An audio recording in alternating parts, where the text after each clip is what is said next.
چند دن پہلے ہم نے ایک حدیث پڑھی تھی جس میں نبی سرور عالم صلی اللہ علی حبیبہ دائما ابدا وبارک وسلم آپ نے ارشاد فرمایا کہ اذا تشہد احدکم، جب تم میں کوئی تشہد میں بیٹھے، فلیستعذ باللہ من اربع، چار چیزوں سے اللہ کی پناہ مانگے کہ اے اللہ مجھے ان چار چیزوں سے محفوظ فرمانا۔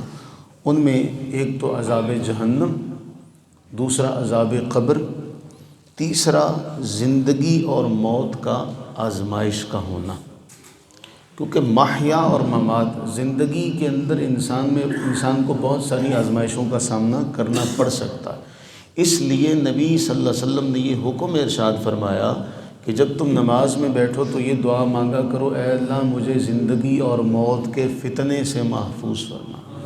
اس کا معنی یہ ہوا کہ انسان کی زندگی اور موت، اس کے اندر اسے فتنوں کا سامنا کرنا پڑ سکتا ہے۔ آج کی جو حدیث ہے متفق علیہ روایت ہے، صحیح بخاری کے اندر بھی ہے، صحیح مسلم کے اندر بھی ہے۔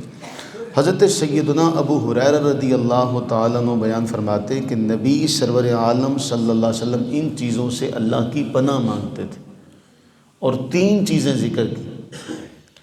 اب آپ یہ اندازہ کریں جس سے، اور ایک جامع دعا ہے کہ اے اللہ میں تجھ سے تمام اس خیر کا سوال کرتا ہوں جس کا سوال تیرے حبیب صلی اللہ علیہ وسلم نے تجھ سے کیا، اور اے اللہ میں ان تمام چیزوں سے تیری پناہ میں آتا ہوں جن سے تیرے محبوب کریم علیہ الصلوۃ والتسلیم نے پناہ مانگی ہے۔ اب اللہ کے نبی علیہ السلام ان تین چیزوں سے اللہ کی پناہ مانگا کرتے تھے۔ اب وہ تین چیزیں، اس کا معنی یہ ہوا ہماری زندگی میں وہ تین چیزیں آ سکتی ہیں، ہمیں بھی ان سے اللہ سے دعا مانگنی چاہیے کہ اے اللہ ہمیں ان تینوں چیزوں سے محفوظ فرما۔ اور وہ الفاظ کیا ہیں؟ یستعیذ من ہؤلاء الثلاث، تین چیزوں سے اللہ کی پناہ مانگتے تھے۔ نمبر ایک، درک الشقا، بد نصیبی کا ملنا، یعنی انسان کا سامنا، اس کے معاملات سارے درست چل رہے ہیں، پھر اچانک ایسا معاملہ آ جائے کہ بد نصیبی اس کو ٹکرا جائے اور پھر سارے معاملات اس کے خراب ہو جائیں۔ اللہ کے نبی علیہ السلام اس بات سے اللہ کی پناہ مانگتے تھے۔ اللہم انی اعوذ بک من درک الشقا، اے اللہ ہم اپنے معاملے کی بد نصیبی سے تیری پناہ میں آتے ہیں، ہمیں بد نصیبی سے محفوظ فرما، ہمیں خوش نصیب رکھنا ہمیشہ۔ دوسرا، وشماتۃ الاعداء، اے اللہ دشمنوں کو مجھ پر ہنسنے کا موقع نہ دینا، دشمنوں کو مجھ پر ہنسنے کا موقع نہ دینا۔ تیسرا، وسوء القضاء، برا فیصلہ۔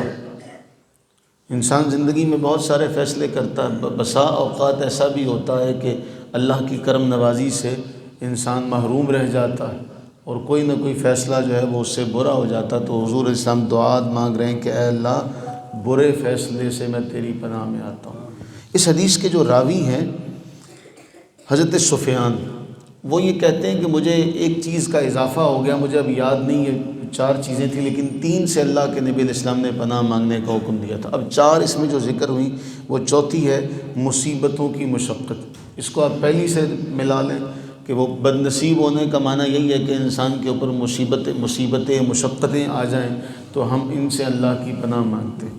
اب دعا کے الفاظ، یستعیذ من ہؤلاء الثلاث، درک الشقاء وشماتۃ الاعداء وسوء القضاء او جہد القضاء او کما قال، کہ اے اللہ میں تجھ سے پناہ مانگتا ہوں مجھے بد نصیبی سے محفوظ فرما، اے اللہ میں تجھ سے پناہ مانگتا ہوں کہ دشمنوں کو مجھ پر ہنسنے کا موقع نہ ملے، اے اللہ میں تجھ سے پناہ مانگتا ہوں کہ برا فیصلہ مجھ سے نہ ہو، اے اللہ میں تجھ سے پناہ مانگتا ہوں کہ مصیبتیں مجھ پر یلغار نہ کرنے آئیں، مجھ پر حملہ آور نہ ہو، میں ان کی مشقتوں سے پناہ مانگتا ہوں۔